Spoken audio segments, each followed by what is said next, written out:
With you, I got nothing to lose. You don't When know. I'm down, you can bring me up, up, up, up, up, up, up, up, up, up. And when I'm hurt, you know I don't need much. You can use that magic touch. When I'm down, you can bring me up, up, up, up, up, up, up, up, up, up. And when I'm hurt, you know I don't need much. You can use that magic touch.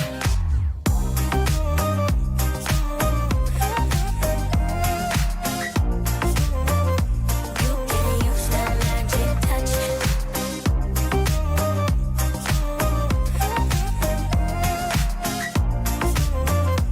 You can use that magic touch.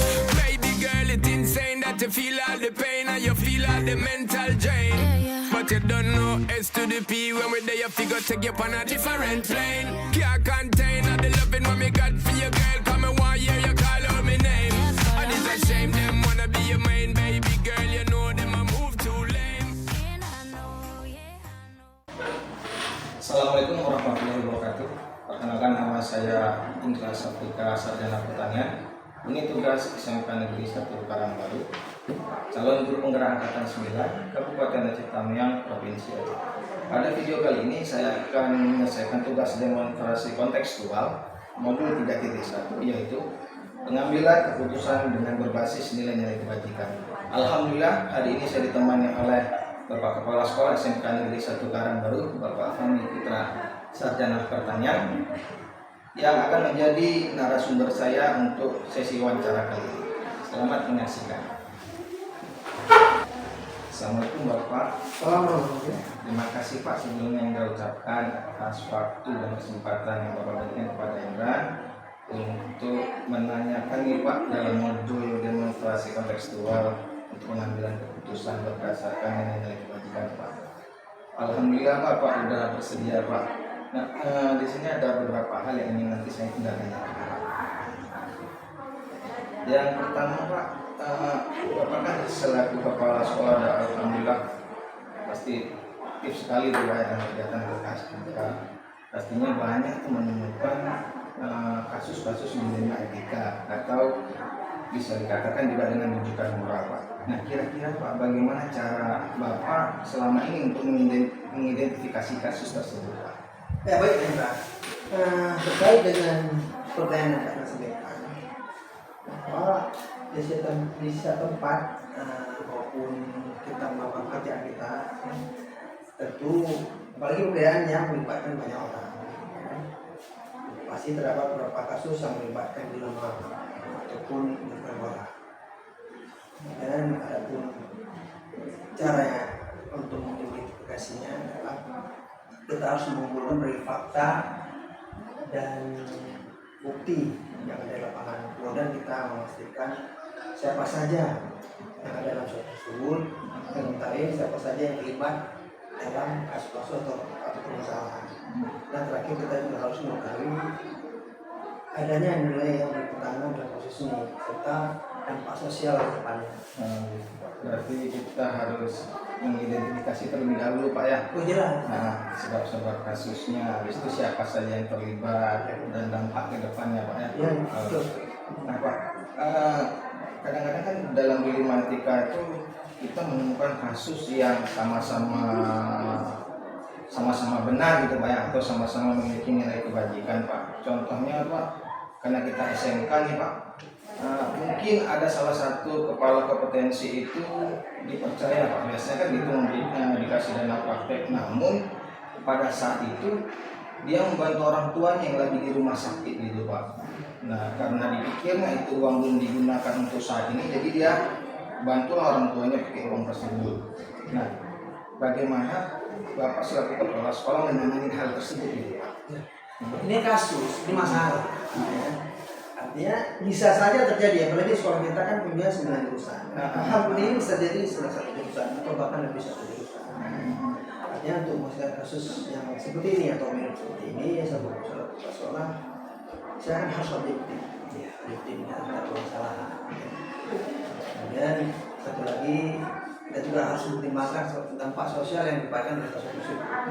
Sekerjanya dalam pekerjaannya harus profesional, terutama yang bersangkutan dengan dalam praktek. Dalam praktek itu diberikan 600 semua kan dana uang pemerintah ya, dana pun diberikan untuk dana praktek kegiatan praktek di desa. Harusnya memang tidak boleh digunakan mungkin dengan kepentingan pribadi. Tapi untuk kasus ini kan kasus saya kira ada masalah.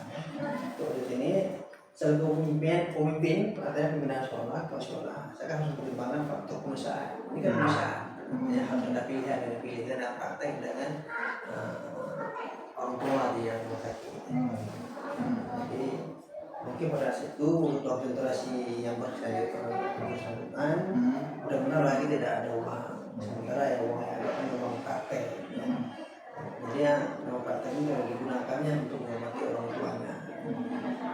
Sehingga terpakailah dana tersebut. Ya.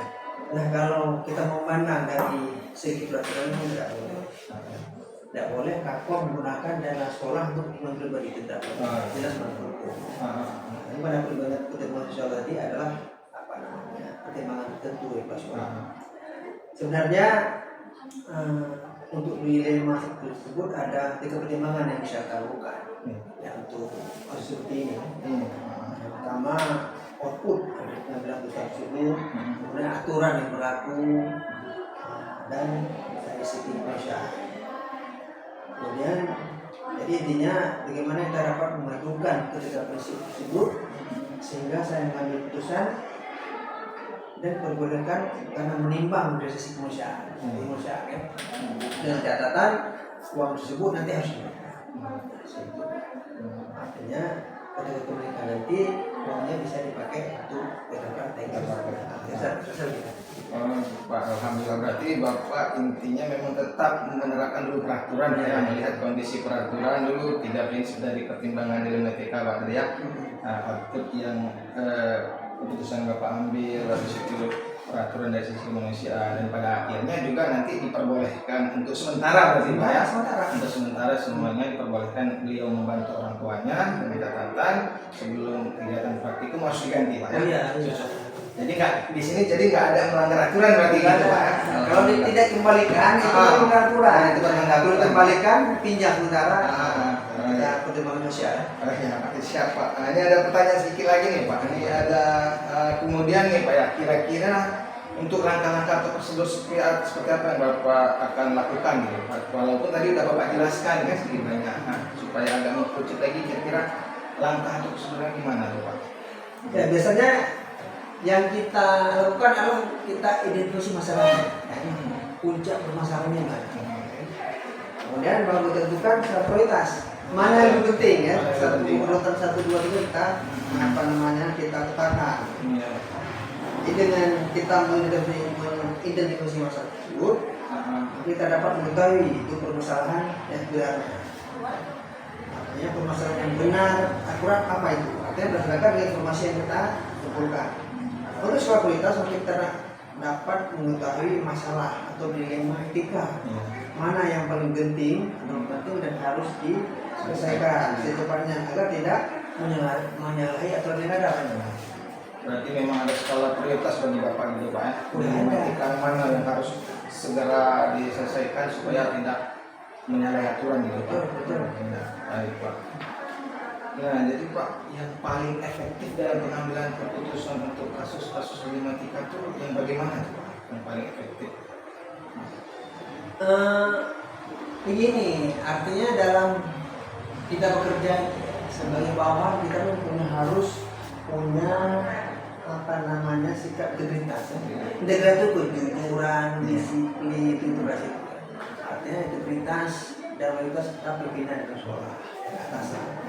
Itu yang penting sampai bawah. Kemudian setelah tersebut berdaya guna dan tepat guna sesuai dengan porsinya kan nah, contohnya seperti kalau guru tersebut tidak masuk mengajar apa masalahnya?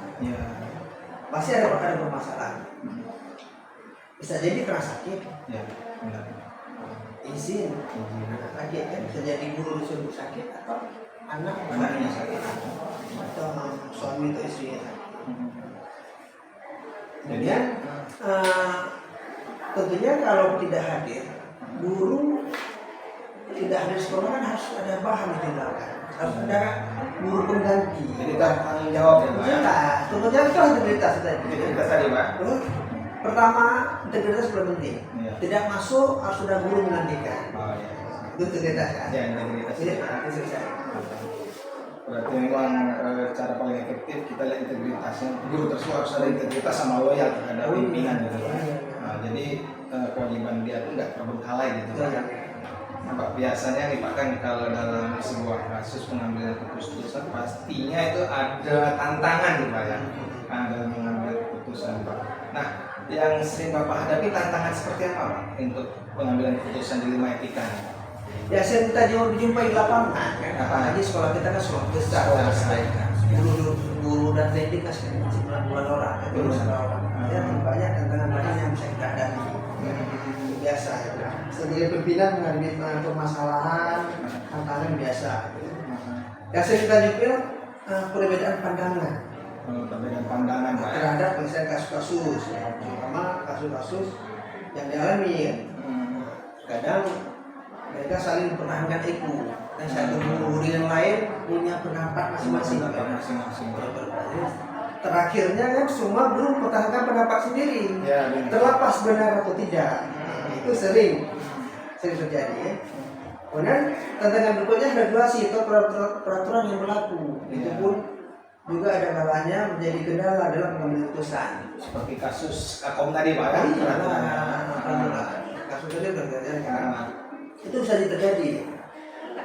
Jadi kedua belah pihak itu ternyata terbentur dengan aturan regulasi yang tidak memperbolehkan. Itu Pak. Namun saya tetap berprinsip bahwa mencari solusi terhadap masalah adalah sesuai dengan peraturan yang ada. Artinya solusinya tetap harus sesuai aturan yang berlaku. Solusinya di situ. Tidak boleh kita menabrak aturan. Berarti memang kita selaraskan dengan aturan dulu Pak ya. Supaya tantangan tadi bisa teratasi dengan mudah Pak ya. Oke Pak. Nah, adakah waktu khusus itu Pak untuk kasus dilematika? Misalnya Bapak jadwalkan memang sebulan sekali atau memang waktu-waktu tertentu untuk menyelesaikan kasus-kasus semua kasus dilematika? Begini Pak, untuk terkait dengan apa namanya pengelolaan ya. Dilematika itu ya. Memang khusus penjadwalan biasanya kita hanya untuk satu kegiatan yang terprogram. Program. Sedangkan untuk kasus dilematika merupakan kasus yang sering kita jumpai. Menurut saya yang terbaik dalam menyelesaikan harus segera mungkin Pak. Harus kita selesaikan. Walaupun kadang-kadang kita juga kita tinggi masalahnya, akan kita tunda sementara. Tujuannya adalah agar mereka saling introspeksi diri. Di mana salah? Sudah tujuan introspeksi diri. Jadi memang tidak ada waktu khusus, cuma kalau ada pun penundaan paling sebentar Pak ya, supaya para guru tadi introspeksi diri Pak. Nah, ego masing-masing tadi Pak ya, tantangan tadi Pak. Jadi Pak, adakah yang membantu Bapak atau memberi pendapat kepada Bapak sebelum Bapak mengambil keputusan gitu? Jadi adakah orang-orang yang terkait untuk membantu Bapak Pak dalam menyelesaikan semua kasus yang kita? Kalau intern biasanya kita kan pelaksana bekerjasama dengan wakil. Kita punya 4 wakil pelaksana. Kemudian kita juga punya ketua komite. Itu untuk tempat kita sharing atau pelaksana bisa koordinasi dengan pelaksana yang lain. Ya. Atau saya koordinasi dengan guru senior. Itu tempat-tempat kita untuk kreasi. Ya. Artinya kadang guru senior karena sudah lama hidup mereka banyak banyak permasalahan yang mereka merasakan solusi. Itu apa namanya tempat-tempat kita untuk sharing Pak. Berarti tetap ada Pak ya? Tetap ada. Tetap memberdayakan rekan-rekan senior Ya. Sampai ke Kakom pun kita bertanya. Oh Kakom ini? Kakom pun bertanya. Karena kan Kakom ada pengalaman yang Kakom temui, kemudian dia dapat solusi terhadap permasalahan tidak di rumah, bisa jadi di tempat lain, di sekolah. Kakom pun kan bisa memberi solusi. Kira betul.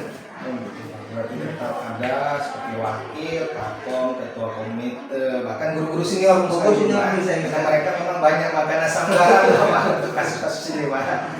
Ini Pak, oke Pak, alhamdulillah nih pertanyaan terakhir nih Pak. Ini sekaligus ilmu yang sangat bermanfaat bagi Indra nih Pak. Nah Pak, pertanyaannya Pak ini kira-kira Pak apa yang bisa Bapak sarankan bagi Indra nih Pak? Ya. Bapak simpulkan dari kegiatan ini Pak supaya Indra nanti ke depannya bisa jadi pemimpin pembelajaran yang baik gitu Pak, untuk kasus-kasus dilematika. Apapun kasusnya, permasalahannya, dalam kasus ini, kasus dilema tadi ya. Jadi yang paling penting adalah komunikasi ya. Seperti ini dua arah, artinya dialog ya, komunikasi, dialog, ada saling tukar informasi sehingga tidak terjadi miskomunikasi. Kalau tidak kita berlaku, kalau tidak kita lakukan komunikasi, kita komunikasinya satu arah. Ada informasi yang tidak sampai.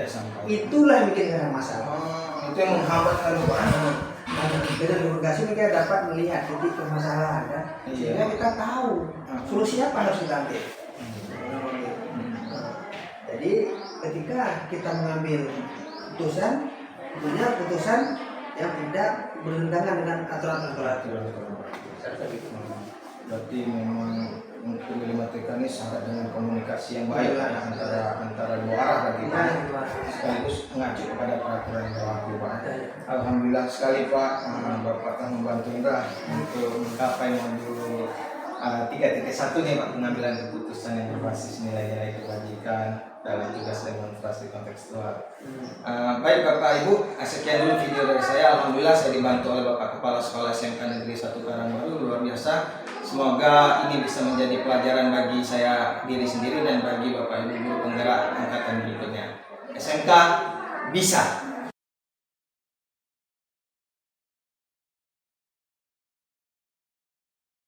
Assalamualaikum warahmatullahi wabarakatuh. Perkenalkan, nama saya Indra Safrika, Sarjana Pertanian. Ini tugas SMK Negeri 1 Karangbaru, calon guru penggerak angkatan 9, Kabupaten Aceh Tamiang, Provinsi Aceh. Alhamdulillah pada kesempatan kali ini adalah rangkaian tugas demonstrasi kontekstual, yaitu modul 3.1 pengambilan keputusan dengan berbasis nilai-nilai kebajikan. Hari ini saya ditemani oleh Ibu Kepala Sekolah SMK Negeri 1 Kuala Simpang, Ibu Juliani, Sarjana Pertanian, yang akan menjadi narasumber saya untuk diwawancarai bagaimana kasus-kasus yang terjadi di sekolah dalam hal pengambilan keputusan dengan berbasis nilai-nilai kebajikan. Selamat menyaksikan.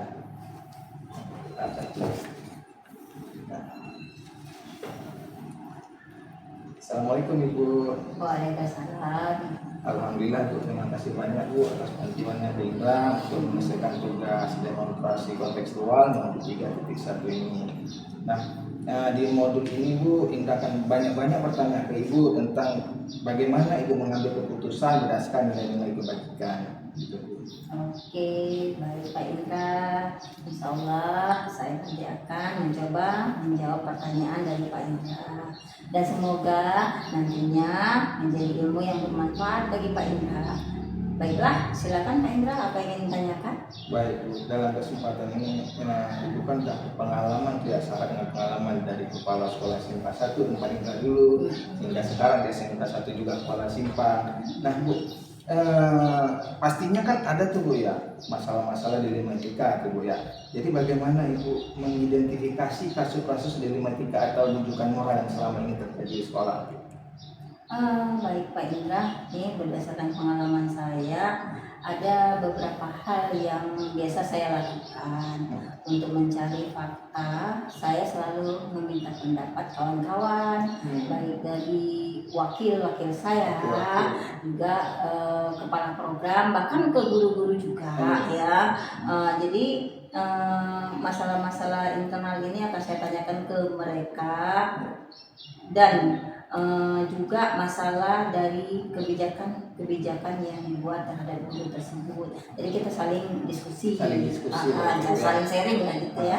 Jadi terlebih dahulu Ibu mencari fakta yang relevan berarti Ibu ya. Ya. Ibu mengkonfirmasi kepada wakil sebagai staf-staf kepercayaan Ibu, habis itu kepala kompetensi dan guru-guru juga Bu. Iya. Termasuk nanti guru-guru senior juga berarti Bu. Iya, jelas. Jadi faktanya itu akan lebih kelihatan memang benar-benar nyata gitu Bu ya.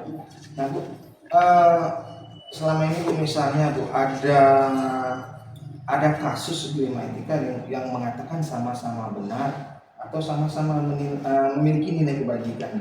Contohnya gini Bu, seandainya ada peserta didik kita kebetulan ikut orang tuanya pindah ke kota besar karena orang tuanya bekerja. Nah, jadi orang di situ adalah kiranya memperbaiki nilai gitu Bu ya, supaya di sana itu juga dia keterima dengan baik karena memang niatnya memang untuk melanjutkan sekolah karena berhubung orang tuanya pindah gitu Bu, ke kota besar. Itu bagaimana Bu menurut Ibu untuk dalam kasus tersebut dalam penyelesaiannya? Baik, kalau masalah itu saya akan selalu mempertimbangkan beberapa hal. Saya akan lihat dulu apakah aturan itu bisa dipergunakan atau tidak. Jikalau tidak, saya tidak akan membuat perbaikan nilai. Jadi ya saya bertahan gitu. Itu kan namanya pencucian rapot ya. Hal itu saya rasa tidak berlaku ya di aturan. Maka saya akan tidak akan memperbaiki nilai rapot mereka tersebut. Jadi kan karena itu akan berdampak dan bagi kehidupan sosial murid dan guru di sekolah saya. Oleh karena itu saya akan perhatikan langkah-langkah ngambil keputusan. Pengaruhnya sangat besar Pak Indra. Pengaruhnya sangat besar terhadap terhadap kawan-kawan kita, terhadap bahkan teman-teman sesama murid ya, itu berpengaruh besar. Berarti memang itu memang harus Ibu memperhatikan secara detail berarti ya kalau Indra tangkap, karena memang sangat berpengaruh terhadap kita sama rekan sejawat gitu kan, terhadap murid juga Bu ya. Jadi tadi walaupun Ibu jelaskan langkah-langkahnya kan, ada nggak kira-kira Bu langkah-langkah yang lebih spesifik yang Ibu lakukan dalam pengambilan keputusan tersebut gitu? Oke. Ada langkah-langkah yang mungkin bisa saya lakukan. Yang pertama itu akan saya ambil wakil-wakil saya untuk menanyakan apa pendapat mereka. Artinya kita saling sharing terhadap kasus ini. Kemudian saya akan memanggil guru-guru yang terkait ya untuk mendiskusikan. Diharapkan dengan demikian akan terjalin komunikasi yang positif sehingga menghasilkan keputusan yang baik yang tentunya tidak melanggar aturan. Ya itu aja. Berarti langkahnya Ibu memang panggil para wakil sama wali kelas tadi Bu ya, atau guru-guru yang terkait lah Bu ya, supaya tidak terjadinya nanti pelanggaran yang ada pelanggaran aturan yang disebut gitu Bu ya. Aturan yang telah berlaku. Aturan yang berlaku yang selama ini di sekolah Bu ya. Kalau yang sangat efektif dalam menangani kasus itu seperti apa tuh yang kalau yang efektif itu dalam mengambil keputusan di kasus Lema Etika ini ya, pertama itu kepala sekolah seharusnya mampu membuka sebuah komunikasi yang efektif dengan melihat dari segala sudut pandang ya. Berikutnya kemudian kepala sekolah juga harus memiliki rasa empati terhadap yang berkasus tadi ya. Jadi kita tidak menutup kemungkinan, kita pandang lah ya kan juga yang berkasus tadi. Berarti memang cara paling efektif menurut Ibu itu adalah komunikasi yang positif sama rasa empati dimunculkan dalam diri kita sebagai pemimpin Bu ya. Kalau biasanya dalam kasus dilema etika nih Bu yang terjadi di sekolah nih Bu, apakah memang ada Ibu jadwalkan khusus untuk penyelesaiannya atau hanya langsung mengalir seperti itu aja gitu? Artinya kata kalau misal memang terjadinya hari ini ya akan kita selesaikan juga hari ini gitu. Iya, alhamdulillah Pak Indra, sebenarnya untuk kasus dilema etika sangat jarang terjadi di sekolah itu ya. Karena saya selalu berupaya membuat kebijakan-kebijakan tentang bertentangan dengan kondisi guru dan murid ya. Namun namanya masalah pasti tetap terjadi dan penyelesaian saya maka saya lakukan secepatnya. Jadi kita nggak nunggu besok ya, sehingga tidak memerlukan jadwal khusus memang ya. Jadi ketika ada masalah langsung kita selesaikan. Jadi tidak kita tunggu berlarut-larut. Kalaupun terjadi pertentangan, maka saya akan memberikan waktu sekitar kira-kira 24 jam ya untuk mengkaji ulang agar suasana lebih mencair dan stabil. Berarti memang kalau kasus di Medika juga agak jarang di sekolah. Iya, ya? jarang memang. Kalaupun ada ya kita langsung selesaikan Bu ya, Iya, tanpa iya. ada jadwal khusus gitu Bang. Iya, karena nanti kalau kita biarkan seperti bom waktu ya, Ya, kebungan meledak. ya. Seharusnya Jadi selesai masalah. gitu ya. Seharusnya selesai cepat malah jadi Jadi masalahnya makin tahu- berlarut ya. betul. Malah meledak nanti makin repot. Iya. Betul. Nah, jadi ada juga tapi waktu 24 jam Bang untuk mencairkan suasana gitu. Iya, kita kasih lah Bang. Kasih. Ah, Berarti sekalian untuk ibaratnya kita introspeksi diri juga lah. iya, sambil berpikir juga lah ya kan. Oke. Pastinya Bu ya dalam menyelesaikan semua tugas itu terkadang ya kalau Indra sendiri kan ada bantuan dari teman gitu kan. Kalau Ibu ada nggak Bu kira-kira memerlukan bantuan dari seseorang atau siapa saja lah gitu untuk menambahkan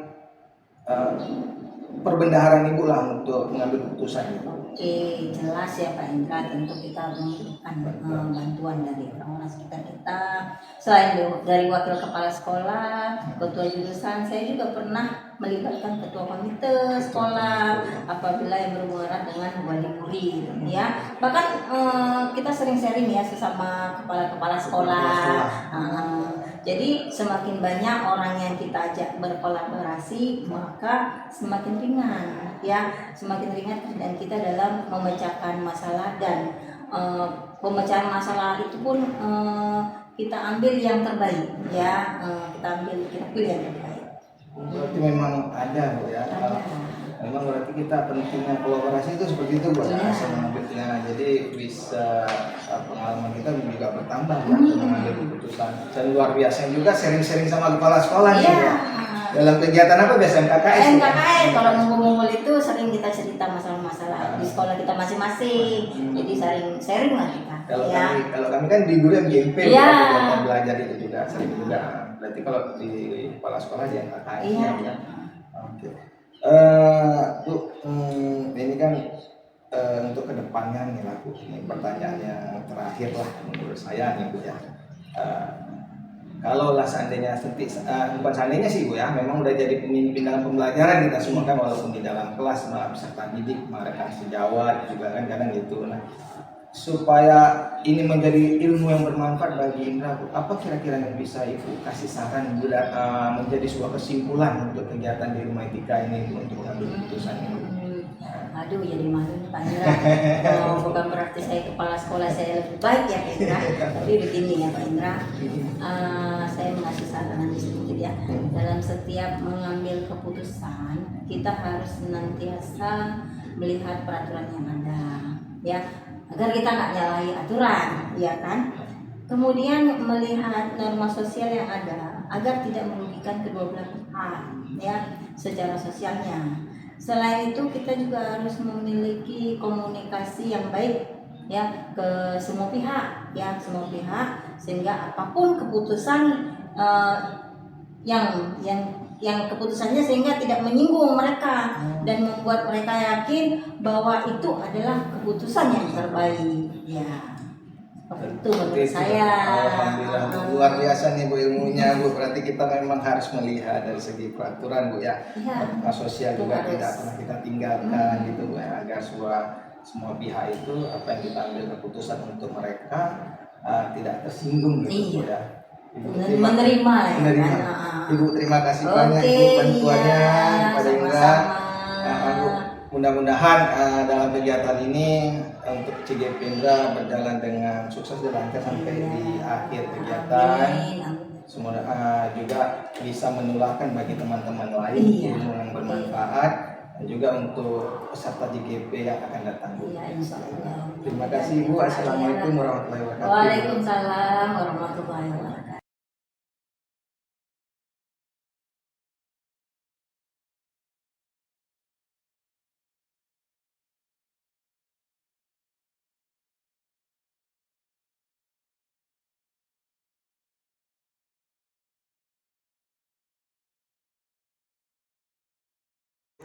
apakah ada pertimbangan dari ibu kepala sekolah sama tim penilai. Itu aja nanti yang diangkat kasusnya. Yang kedua, kasus misalnya guru yang tidak masuk mengajar dengan alasan sakit, namun tetap digantikan sama guru-guru penggantinya, seperti itu.